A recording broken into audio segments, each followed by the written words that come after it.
মৰমৰ ছাত্ৰ-ছাত্ৰীসকল তোমালোক সকলোকে আমাৰ এই চেনেলটোলৈ পুনৰবাৰ স্বাগতম জনাইছোঁ। বহুতো ছাত্ৰ-ছাত্ৰীয়ে ক্লাছ 9ৰ এনুৱেল এক্সামৰ কুৱেশ্যন পেপাৰখন সুধি আছিলে হোজাই ডিষ্ট্ৰিক্টৰ 2024 চনৰ।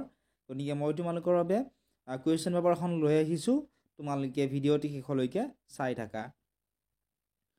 প্ৰথম চোৱা 1 নম্বৰ যিটো প্ৰশ্ন আছিল, প্ৰশ্নটো আছিল the common factor of two coprime number is, দুটা সহমৌলিক সংখ্যাৰ সাধাৰণ উৎপাদক কি হয় সুধিছে। তোমালোকে ইয়াতে অপশ্যনসমূহ চোৱা আৰু শুদ্ধ উত্তৰসমূহ তোমালোকে যদিহে জানা কমেণ্ট ছেকশ্যনত জনোৱা, আৰু যদিহে তোমালোকে উত্তৰসমূহ উলিয়াব নোৱাৰা তেতিয়াহ'লে তোমালোকে কমেণ্ট ছেকশ্যনত জনাবা।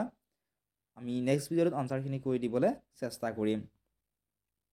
তোমালোকক যদিহে ইয়াৰে কুৱেশ্যন পেপাৰখিনি লাগে তোমালোকে এতিয়াই ডেছক্ৰিপশ্যনত দিয়া লিংকত ক্লিক কৰি ক্লাছ 9ৰ হোৱাটছআপ চেনেলত ফেচবুক পেজত জইন কৰি লোৱা।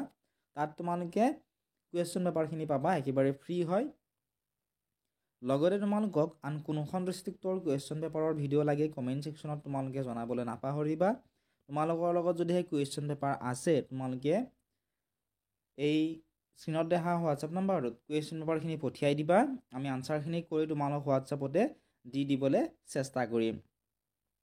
যিসকল ছাত্ৰ ছাত্ৰীয়ে আমাৰ এই চেনেলটো এতিয়ালৈকে ছাবস্ক্ৰাইব কৰি দিয়া নাই, চেনেলটো ছাবস্ক্ৰাইব কৰি দিবলৈ নাপাহৰিবা। তোমালোকৰ ইয়াৰ ৰিলেটেড তোমালোকৰ যদিহে যিকোনো কুৱেশ্যন তোমালোকৰ মনত আছে তোমালোকে আমাক কমেণ্ট ছেকশ্যনত সুধিব পাৰিবা। আমি তোমালোকে কৰা প্ৰতিটো প্ৰশ্নৰ উত্তৰ দিবলৈ চেষ্টা কৰিম।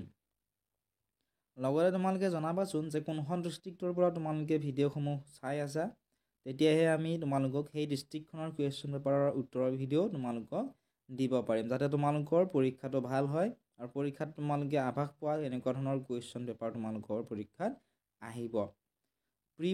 ক্লাছ 9ৰ এনুৱেল এক্সামৰ প্ৰত্যেকখন ডিষ্ট্ৰিক্টৰে কুৱেশ্যন পেপাৰ এই চেনেলটোত আপলোড কৰা হ'ব, বা ইতিমধ্যে বহুকেইখন ডিষ্ট্ৰিক্টৰ কুৱেশ্যন পেপাৰ আপলোড কৰা হৈছে উত্তৰৰ সৈতে।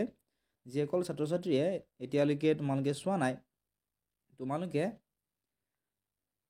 এই চেনেলটোত গৈ তোমালোকে সেই কুৱেশ্যন পেপাৰৰ উত্তৰসমূহ চাব পাৰিবা। তাৰ পৰা তোমালোকৰ পৰীক্ষাত মই গেৰাণ্টি দি কৈছোঁ তোমালোকৰ পৰীক্ষাত 90% তোমালোকৰ কমন আহিব। গতিকে এতিয়াই তোমালোকে সেই ভিডিঅ'সমূহ চোৱা আৰু তোমালোকে উত্তৰসমূহ মুখস্থ কৰিবলৈ বা যিখিনি মেথছৰ কুৱেশ্যন আছে সেইখিনি তোমালোকে ছল্ভ কৰিবলৈ চেষ্টা কৰা। তেতিয়া তোমালোকে দেখা পাবা যে তোমালোকৰ পৰীক্ষাত বহুতো কুৱেশ্যন কমন আহিছে আৰু তোমালোকৰ পৰীক্ষা ভাল হ'ব।